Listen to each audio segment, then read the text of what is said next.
Question number 100. What will be the difference in CI on a sum of eto at 8% for 1 year and when the interest is paid yearly or and half yearly? Okay.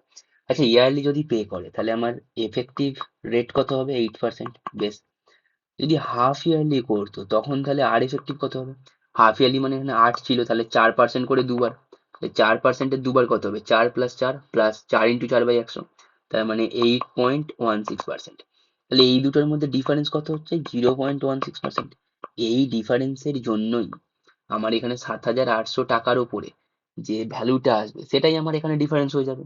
তাহলে লিখে দিচ্ছি 7800 into 0.16/100।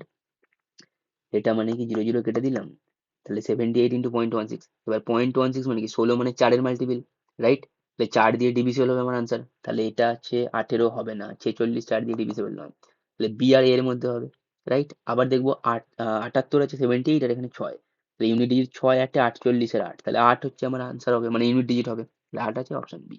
ব্যাস, answer হয়ে গেল।